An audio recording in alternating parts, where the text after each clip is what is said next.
Assalamualaikum warahmatullahi wabarakatuh. Pada video kali ini, kita akan mencoba aplikasi KSL, Akuntansi Apotek. Aplikasi ini dapat digunakan untuk membantu pencatatan transaksi keuangan apotek, mulai dari input jurnal, melihat riwayat transaksi, memantau pendapatan dan beban, membuat laporan laba rugi dan neraca, hingga mencatat serta memonitor hutang kepada PBF atau supplier. Pada tutorial ini, kita akan fokus pada cara penggunaannya. Kita juga akan mencoba beberapa contoh transaksi agar perubahan data pada dashboard dan laporan dapat terlihat dengan jelas. Saat aplikasi pertama kali dibuka, kita akan masuk ke halaman dashboard. Di bagian kiri terdapat beberapa menu, yaitu dashboard, input, jurnal, data jurnal, laba rugi, neraca, dan hutang PBF. Apabila aplikasi baru pertama kali digunakan, klik tombol Setup Sheet. Tombol ini digunakan untuk menyiapkan lembar penyimpanan data yang diperlukan oleh aplikasi. Setelah muncul pemberitahuan bahwa proses setup berhasil, aplikasi sudah siap digunakan. Proses ini cukup dilakukan pada saat awal penggunaan. Sekarang, kita kembali ke halaman dashboard. Pada bagian atas, terdapat 4 informasi utama, yaitu pendapatan, harga pokok penjualan atau HPP, beban operasional, dan laba bersih. Di bawahnya terdapat grafik penjualan harian selama 7 hari terakhir dan grafik penjualan bulanan selama 6 bulan terakhir. Karena kita belum memasukkan transaksi, nilai yang tampil masih 0 atau mengikuti data yang sebelumnya sudah tersimpan. Selanjutnya, kita akan memasukkan beberapa contoh transaksi. Contoh transaksi pertama adalah setoran modal awal dari pemilik apotek. Silakan buka menu Input Jurnal. Pada kolom tanggal 29, kita isi 17 Juli tahun 2026. Pada kolom nomor bukti, masukkan modal 001. Pada kolom keterangan, masukkan setoran modal awal pemilik. Selanjutnya, pada baris pertama, pilih akun 101 kas. Pada baris kedua, pilih akun 301, modal pemilik, masukkan nilai kredit sebesar 50 juta rupiah. Pastikan total debit dan total kredit Somasima menunjukkan 50 juta rupiah. Setelah datanya benar, klik simpan jurnal. Jika muncul pemberitahuan jurnal berhasil disimpan, berarti transaksi modal awal sudah tercatat.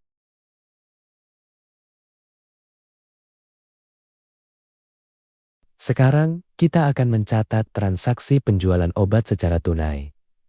Masih pada menu input jurnal, masukkan data berikut. Tanggal 17 Juli tahun 2026, nomor bukti PJL 001. Keterangan penjualan obat tunai, tanggal 17 Juli tahun 2026. Pada baris pertama, pilih akun 101 kas. Masukkan debit sebesar 2,50 rupiah. Pada baris kedua, pilih akun 401 penjualan obat. Masukkan kredit sebesar 2,50 rupiah.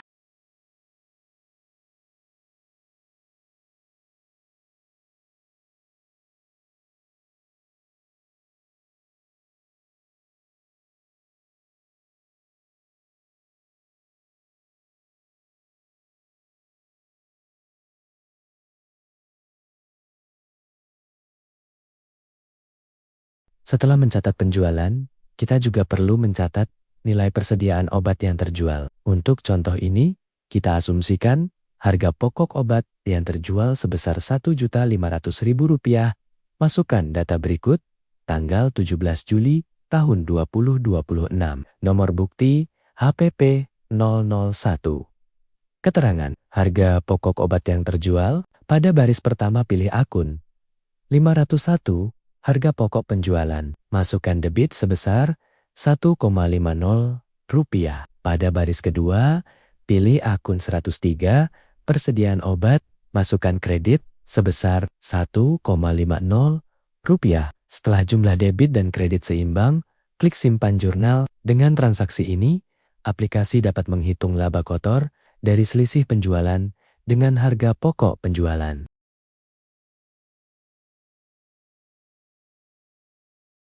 Selanjutnya, kita akan mencatat pendapatan dari jasa racikan obat. Masukkan data berikut, tanggal 17 Juli tahun 2026, nomor bukti. Jasa 001. Keterangan pendapatan jasa racikan tunai. Pada baris pertama pilih 101, kas. Masukkan debit sebesar Rp350.000. Pada baris kedua pilih 402, pendapatan jasa atau racikan. Masukkan kredit sebesar Rp350.000. Klik simpan jurnal. Pendapatan jasa ini akan digabungkan dengan pendapatan penjualan obat pada laporan laba rugi. Sekarang kita akan memasukkan contoh biaya operasional apotek. Contoh pertama adalah pembayaran listrik. Masukkan tanggal 17 Juli tahun 2026. Nomor bukti BYR PLN 001. Keterangan pembayaran listrik apotek bulan Juli tahun 2026. Pada baris pertama, pilih akun 602, beban listrik. Masukkan debit sebesar Rp500.000. Pada baris kedua, pilih akun 101, kas. Masukkan kredit sebesar Rp500.000. Setelah seimbang, klik simpan jurnal. Beban listrik ini nantinya akan mengurangi laba bersih apotek.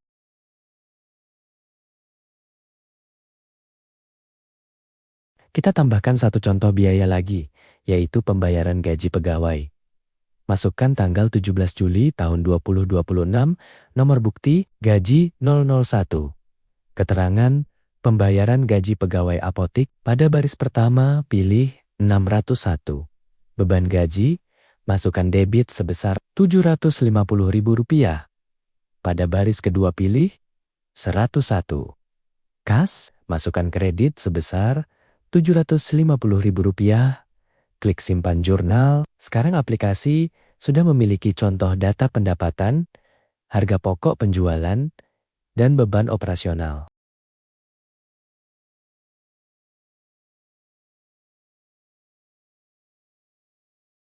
Selanjutnya, buka menu data jurnal. Pada bagian atas tersedia pilihan tanggal awal dan tanggal akhir. Untuk melihat seluruh transaksi demo, isi tanggal awal 1 Juli tahun 2026.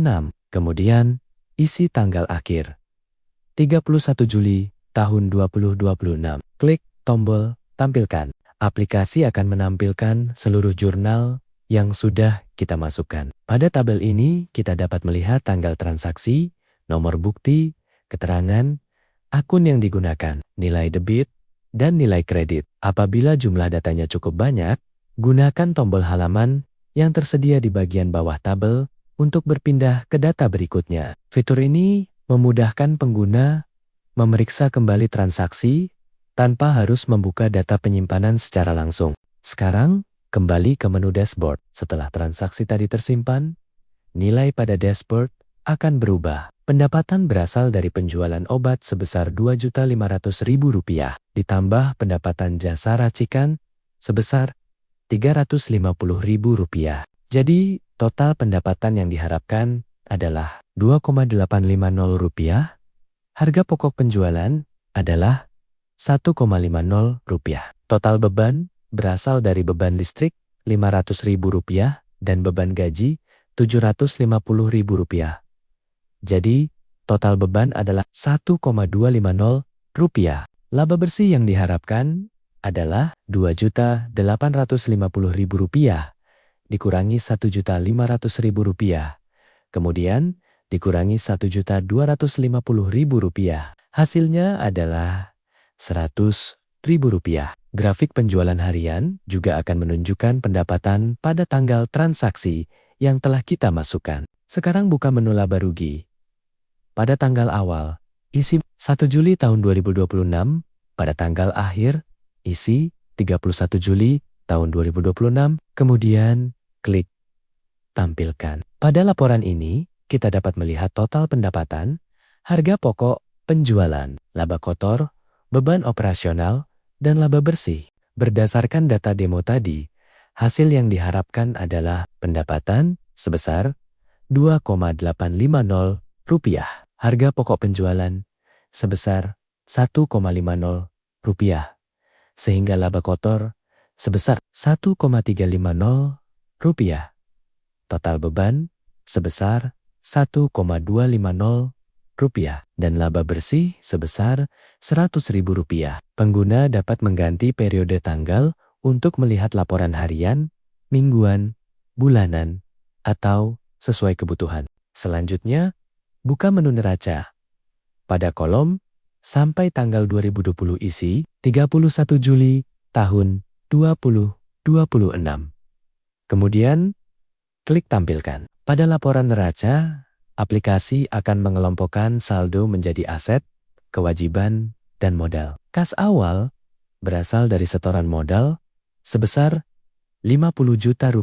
Kas kemudian bertambah dari penjualan obat dan pendapatan jasa. Kas juga berkurang karena pembayaran listrik dan pembayaran gaji. Persediaan obat berkurang karena sebagian persediaan sudah terjual. Pada bagian modal juga akan ditambahkan laba atau rugi berjalan dari hasil transaksi selama periode tersebut. Periksa bagian total aset dan total kewajiban ditambah modal. Apabila pencatatan transaksi sudah benar, kedua bagian tersebut seharusnya memiliki nilai yang seimbang. Sekarang kita akan mencoba menu hutang PBF. Menu ini digunakan untuk mencatat pembelian obat secara kredit atau hutang kepada supplier. Pada bagian input pembelian hutang PBF, masukkan data berikut: tanggal 17 Juli tahun 2026, PBF atau supplier, PT Anugrah Farmindo Lestari, nomor faktur APL 170726 kurang 001, nominal Rp5,00, tanggal jatuh tempo 16 Agustus tahun 2026. Kemudian, klik simpan hutang. Setelah berhasil disimpan, faktur akan muncul pada tabel daftar hutang. Aplikasi akan menampilkan nama supplier, nomor faktur, tanggal jatuh tempo, total hutang, jumlah yang sudah dibayar, sisa hutang, dan status pembayarannya. Karena faktur ini belum dibayar, statusnya masih belum lunas. Untuk memperlihatkan fungsi pemantauan jatuh tempo, kita tambahkan satu transaksi lagi, masukkan tanggal 10 Juli tahun 2026. Supplier, PT Enseval Putra, Mega Trading, nomor faktur EPM 100726 kurang 002. Nominal Rp3,250. Tanggal jatuh tempo 20 Juli tahun 2026. Kemudian klik simpan hutang. Data ini dapat digunakan untuk melihat penanda faktur yang segera jatuh tempo. Pada bagian atas menu hutang PBF, aplikasi akan memberikan ringkasan jumlah hutang yang belum lunas, hutang overdue, hutang yang segera jatuh tempo, dan total faktur. Pada daftar hutang, tersedia kolom pencarian. Kita dapat mencari berdasarkan nama PBF atau nomor faktur. Sebagai contoh, ketik Enseval, kemudian klik tampilkan. Aplikasi akan menampilkan transaksi yang berkaitan dengan supplier tersebut. Kita juga dapat menggunakan pilihan status untuk menampilkan hutang yang belum lunas atau yang sudah lunas. Pada pilihan tempo, kita dapat menampilkan faktur yang sudah overdue atau faktur yang akan jatuh tempo dalam 7 hari. Fitur ini membantu pengguna menentukan faktur mana yang harus segera ditindaklanjuti. Sekarang kita akan melakukan pembayaran sebagian untuk faktur dari PT Anugrah Farmindo Lestari. Cari faktur dengan nomor APL 170726 kurang 001. Klik tombol bayar. Saat aplikasi meminta nominal pembayaran, masukkan 2,00. Selanjutnya, pilih sumber pembayaran. Masukkan 101 apabila pembayaran dilakukan dari kas, atau masukkan 102 apabila pembayaran dilakukan melalui rekening bank. Untuk contoh ini kita gunakan 102 bank. Lanjutkan proses pembayaran. Setelah berhasil, total yang dibayar pada faktur tersebut akan berubah menjadi Rp2 juta. Sisa hutang menjadi Rp3,00. Rp3,00. Karena masih ada sisa hutang, status faktur tetap belum lunas. Untuk melunasi faktur, klik kembali tombol bayar pada faktur yang sama. Masukkan nominal pembayaran sebesar Rp3,00. pilih sumber pembayaran. 102. Bank. Setelah pembayaran berhasil, total pembayaran menjadi 5 juta rupiah dan sisa hutang menjadi 0. Status faktur akan berubah menjadi lunas. Tombol pembayaran juga tidak lagi ditampilkan untuk faktur yang sudah lunas. Setelah melakukan pembayaran hutang, kita dapat membuka kembali menu data jurnal, atur periode tanggal, kemudian klik tampilkan transaksi pembelian secara hutang dan pembayaran kepada supplier akan tercatat pada data jurnal.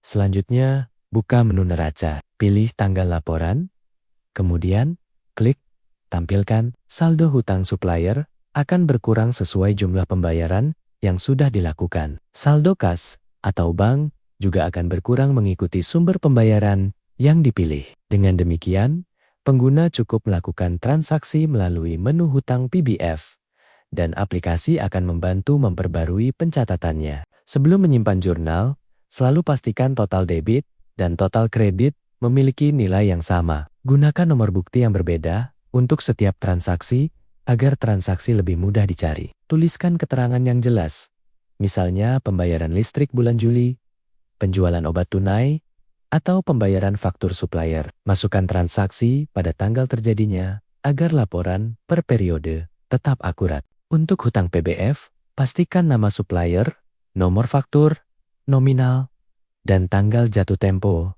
sudah benar. Periksa menu hutang PBF secara berkala agar faktur yang mendekati jatuh tempo tidak terlewat. Gunakan laporan laba rugi untuk melihat hasil usaha selama periode tertentu. Gunakan neraca untuk melihat posisi aset, hutang, dan modal apotek. Demikian demo penggunaan KSL Akuntansi Apotek. Melalui aplikasi ini, pengguna dapat mencatat transaksi jurnal, memeriksa riwayat transaksi, memantau pendapatan dan biaya, melihat laporan laba rugi dan neraca, serta mengelola hutang kepada PBF dalam satu aplikasi. Aplikasi ini masih dapat dikembangkan lebih lanjut, misalnya dengan menambahkan cetak laporan PDF, ekspor Excel, pengaturan profil apotek, pembatasan hak akses pengguna, pencatatan kas dan bank yang lebih terperinci, serta integrasi dengan aplikasi kasir dan stok obat. Semoga aplikasi ini dapat menjadi inspirasi dan membantu pengelolaan keuangan apotek menjadi lebih rapi, mudah dipantau, dan lebih terstruktur. Terima kasih sudah menonton. Wassalamualaikum warahmatullahi wabarakatuh.